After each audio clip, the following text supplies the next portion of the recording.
Hello everyone, welcome back to this channel. I hope you guys are doing well. आज मैं आप लोगों के सामने माइक्रो इकोनॉमिक्स का टॉपिक 1 लेकर आई हूँ, जो है डिमांड। ये मेरा जो डिमांड टॉपिक है, ये मैं आप लोगों के साथ डिस्कस करना चाहती हूँ। ये टॉपिक डिस्कस करने से पहले मैं आप लोगों को बहुत इंपॉर्टेंट चीज़ें जो मैं आप लोगों से शेयर करना चाह रही हूँ। इस वीडियो में हम डिस्कस करेंगे कि इकोनॉमिक्स के लिए 2 इम्पॉर्टेंट बातें कौन सी है। आपको मैं बता दूँ कि प्रिपरेशन करने वक्त सब्जेक्टिव और ऑब्जेक्टिव दोनों ही वेज में आपको प्रिपरेशन करनी है। सबसे इम्पॉर्टेंट बातें ये है कि आपको इकोनॉमिक्स को रटना नहीं है, इसको आप प्रैक्टिकल अप्रोच के साथ लेकर चलें।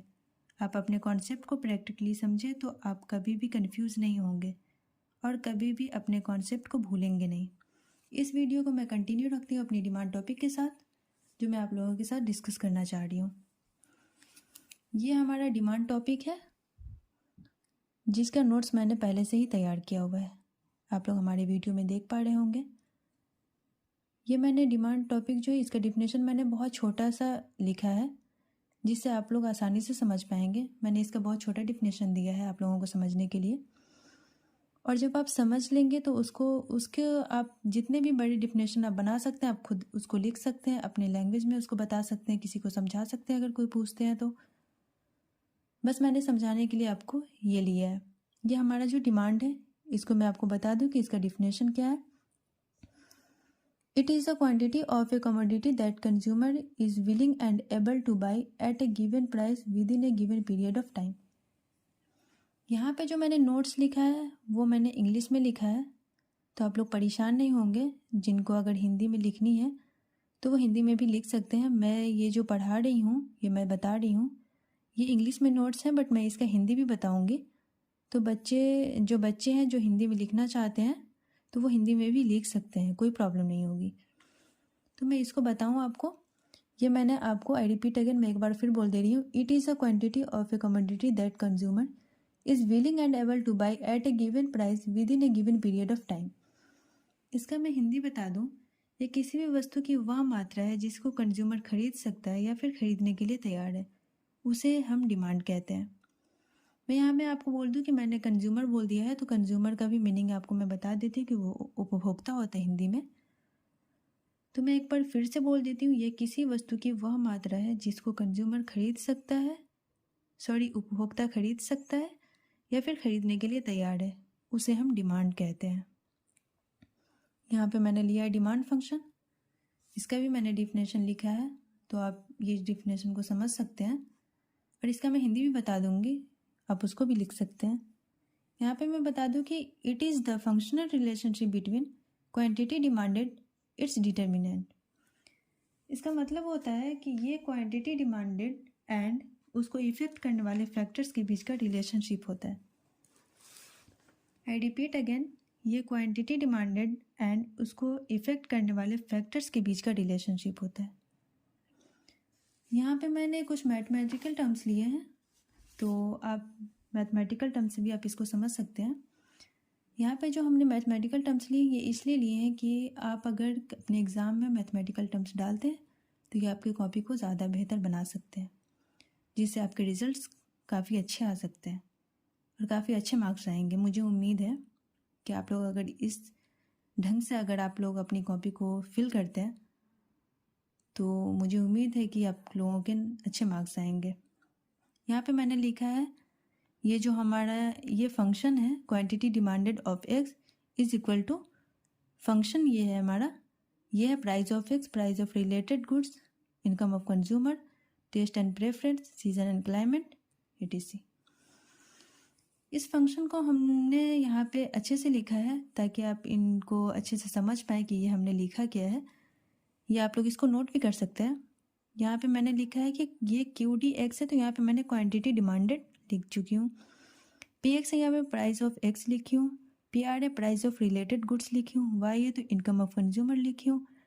टी एंड पी है, टेस्ट एंड प्रेफरेंस लिखी हूँ मैं। एस एंड सी है, सीजन एंड क्लाइमेट लिखी है। सबसे इम्पॉर्टेंट चीज़ें जो है इसमें, वो मैं आप लोगों को बताना चाहूँगी, जो मैं समझने के लिए बहुत आसान इसमें समझाई हूँ। यहाँ पे आप लोग देख सकते हैं, ये मैंने लिखा है, ये जो क्वांटिटी डिमांडेड ऑफ एक्स हमने लिखा है, ये क्वांटिटी डिमांडेड ऑफ एक्स है। जो एंड प्राइस ऑफ एक्स है। जब भी क्वांटिटी डिमांडेड ऑफ एक्स हमारी घटेगी, डिक्रीज होगी, तो प्राइस ऑफ एक्स हमारा बढ़ जाएगा, ये इंक्रीज होगा। जब घटती है ये डिक्रीज होती है, जब ये बढ़ रही होती है तो इंक्रीज होती है। यहाँ पे क्वांटिटी डिमांडेड ऑफ एक्स है एंड प्राइस ऑफ एक्स है।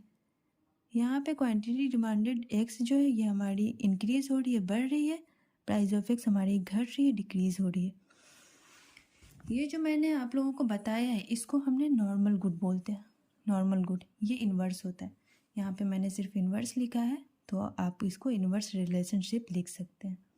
ये इन्वर्स रिलेशनशिप होता है। ये आप लोगों को समझ आ रही होगी। मैंने यहाँ पे एक मैथमेटिकल इक्वेशन लिया है आप लोगों को समझाने के लिए, तो ये आप लोगों को अच्छे से समझ में आएगी, मैं आप लोगों को बताऊँगी अभी। तो ये जो हमारा इक्वेशन है ये आप लोग देख पा रहे होंगे, ये इक्वेशन है हमारा, मैथमेटिकल इक्वेशन है। यहाँ पे हमने लिखा है quantity demanded of X is equal to A minus B price of X. यहाँ पे देख रहे हैं क्वांटिटी डिमांडेड हमारी घट रही है, तो ये प्राइस ऑफ एक्स बढ़ रही है, ये डिक्रीज हो रही है, यहाँ पे इंक्रीज हो रही है। ये इक्वेशन जो है इन्वर्सली रिलेशन होता है। ये इक्वेशन ये हमेशा आप लोग याद रखेंगे, ये इन्वर्सली रिलेशन होता है।